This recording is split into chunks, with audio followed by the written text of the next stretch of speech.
तो class 10th इस video के अंदर हम करेंगे chapter number 12 surface areas and volumes की एक्सरसाइज 12.1 का क्वेश्चन नंबर 1। इसमें हमें दिया है two cubes each of volume 64 centimetre cube are joined end to end, find the surface area of the resulting cuboid. इस तरीके के हमारे पास दो क्यूब हैं, उनका वॉल्यूम हमें दे रखा है कितना है 64 सेंटीमीटर क्यूब, और उन दोनों क्यूब्स को ज्वाइन किया गया। अभी एक क्यूब और मैं बनाकर दिखाऊंगा। Find the surface area of the resulting cuboid. तो जब उन दोनों क्यूब को हम ज्वाइन कर देंगे तो एक क्यूबॉइड हमारे सामने बनेगा, और उस क्यूबॉइड का क्या बताइए फिर सरफेस एरिया।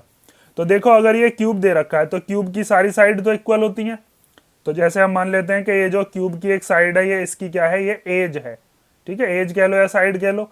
तो जितनी ये यहाँ से यहाँ तक होती है, जैसे अगर मान लो ये यहाँ से यहाँ तक 10 है, तो इसकी चौड़ाई भी 10 होगी और हाइट भी 10 होगी। मतलब जितनी लेंथ होती है उतनी ही ब्रेथ और उतनी ही हाइट। तो ये भी क्या हो गई इसकी, ये भी हो गई इसकी एज, और एक एज इसकी ये वाली हो गई जो इसकी ऊंचाई है, उसको भी हम क्या कह देते हैं, एज कह देते हैं। तो ऐसे दो हैं हमारे पास। तो लेंथ, ब्रेथ और हाइट में से किस चीज पर फर्क पड़ेगा अगर हम एक और क्यूब इसी के बराबर में रख दें? तो हमारी चेंज हो जाएगी इसकी लेंथ। कैसे चेंज होगी, मैं इसके बराबर में एक और क्यूब आपको बनाकर दिखाता हूं। जैसे ये और एक हमने क्या बना दिया, इसी के बराबर में क्यूब बना दिया। तो अब ये जो हमारे पास क्यूबॉइड बना, ये पूरा का पूरा क्या हो गया अब क्यूबॉइड। तो इस क्यूबॉइड की किस चीज पर फर्क पड़ेगा, इसकी लेंथ चेंज हो जाएगी।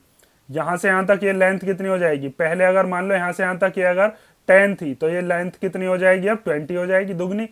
लेकिन जो चौड़ाई थी, मान लीजिए यहां से यहां तक ये पहले चौड़ाई कितनी थी, 10 थी, तो अब भी चौड़ाई 10 ही है। और हाइट मान लीजिए पहले 10 थी तो अब भी हाइट 10 ही है। तो इसका मतलब फर्क बस किस चीज पर पड़ेगा, लेंथ पर पड़ेगा। जैसे ऐसे मान लो एक रूम था आपके पास, रूम की जो लंबाई, चौड़ाई और ऊंचाई है, तीनों चीज बराबर हैं। लेकिन अगर मान लीजिए उसी के बराबर में एक और रूम है, तो दोनों रूम की मिलाकर लंबाई बढ़ जाएगी, चौड़ाई और ऊंचाई वही रहेंगी। ठीक है, क्योंकि लेंथ ऑफ रूम कितनी हो जाएगी अब, जो पहला वाला रूम था उसकी डबल। तो अब होगी कितनी, उसके बारे में हमें इंफॉर्मेशन दी है, वॉल्यूम दे रखा है। तो वॉल्यूम से हम एज निकाल सकते हैं, कितने की है ये, जो मैं अभी आपको 10 बताता हुआ आ रहा हूं, असल में एक्चुअल में वो है कितनी, वो हम निकाल सकते हैं। तो हमें पता है कि वॉल्यूम ऑफ क्यूब क्या होता है। तो वॉल्यूम ऑफ क्यूब का फॉर्मूला होता है एज का क्यूब। ठीक है, या एज की पावर 3।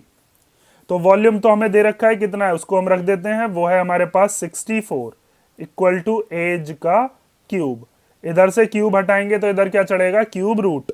तो इधर हमने चढ़ा दिया क्या, क्यूब रूट, और इक्वल टू में यहां पर क्या आ गया, एज।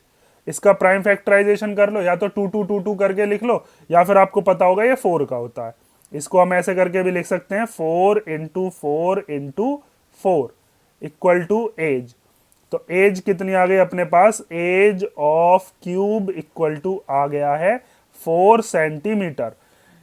तो 4 सेंटीमीटर इसकी लेंथ है, 4 ही इसकी ब्रेथ है और 4 ही इसकी हाइट है।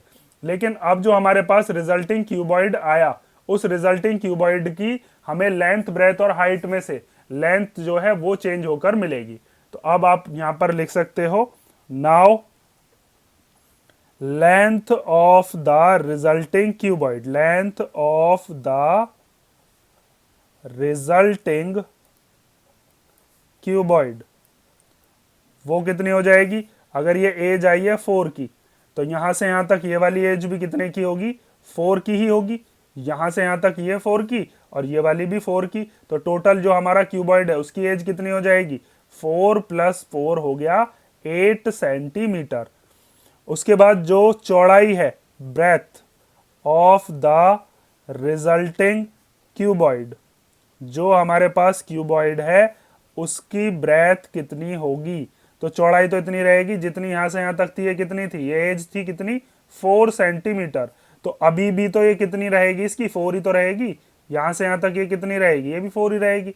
तो ये हो जाएगी 4। और ये जो हमारे पास क्यूब था इसकी हाइट 4 थी, तो क्यूबॉइड की भी हाइट कितनी रहेगी, 4। ये पूरा का पूरा जो क्यूबॉइड है इसकी हाइट कितनी है हमारे पास, 4 दे रखी है। ठीक है, तो यहां पर आप लिख सकते हो, height of the resulting cuboid वो कितनी हो जाएगी, वो हो जाएगी 4 सेंटीमीटर। अब हमें निकालना क्या है, हमें निकालना surface area of the resulting cuboid. तो सरफेस एरिया निकालने का तरीका मैंने आपको इंट्रोडक्शन में ही बताया था।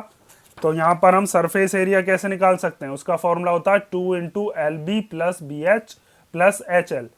एल बी और एच क्या है, लेंथ ब्रेथ और हाइट है, ये हम लगा सकते हैं।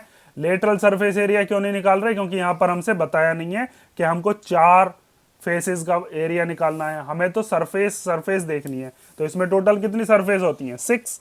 तो हम यहाँ पर लगाएंगे टोटल सरफेस एरिया। तो यहाँ पर अब आप लिखोगे टोटल सरफेसेस, कितनी सरफेसेस हैं, 6। तो total surface area of resulting cuboid, और वो कितना होगा उसका फॉर्मूला लगा देंगे 2 into L B plus B H plus H L. ठीक है, तो यहाँ पर अब वैल्यूज को पुट कर लो बस। तो 2 इंटू, यहाँ पर एल और बी के बीच में मल्टीप्लाई होगी, एल क्या है, एल है हमारी 8, तो 8 मल्टीप्लाई ब्रेथ कितनी है, जो चौड़ाई है, बी मतलब ब्रेथ, वो कितनी है, वो है 4, प्लस ब्रेथ और हाइट मतलब 4 और 4, तो यहाँ पर आ गया 4 इंटू 4, इनके बीच में मल्टीप्लाई है यहाँ। एच और एल कितनी दे रखी है, एच है अपने पास 4 और लेंथ कितनी है, लेंथ है 8। अब इसको सॉल्व कर लो बस सिंपल। तो 2 इंटू 8 4 जा हो गया 32, 4 4 जा हो गया 16 और फिर 4 8 जा हो गया 32। इन सब को प्लस करके कितना आता है, प्लस कर लेते हैं, तो ये आ जाएगा 2 इंटू 2 और 6 हो गए 8, 8 और 2 कितना हो गया 10, तो 10 का आ गया 0 कैरी 1। 3 और 1 कितने हो गए 4, 4 और 1 कितने हो गए 5, 5 और 3 कितना हो गया 8। तो 2 की मल्टीप्लाई 80 में कर लो, तो 2 0 जा 0 और 2 8 जा 16 सेंटीमीटर स्क्वायर। ये क्या आ गया हमारे पास, जो क्यूबॉइड बना है उस क्यूबॉइड का सरफेस एरिया।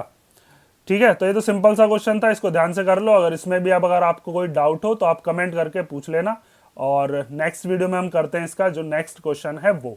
मेन चीज आपको इसमें यही याद रखनी है कि हमारे पास जब क्यूबॉइड बन जाएगा तो उसकी किस चीज पर फर्क पड़ेगा, लेंथ पर पड़ेगा, ब्रेथ पर पड़ेगा या फिर हाइट पर पड़ेगा। और हमें यहाँ पर वॉल्यूम दे रखा है, तो वॉल्यूम इसीलिए दिया है ताकि हम क्या पता कर सकें, एज पता कर सकें या साइड पता कर सकें। ठीक है, चलो नेक्स्ट वीडियो में मिलते हैं।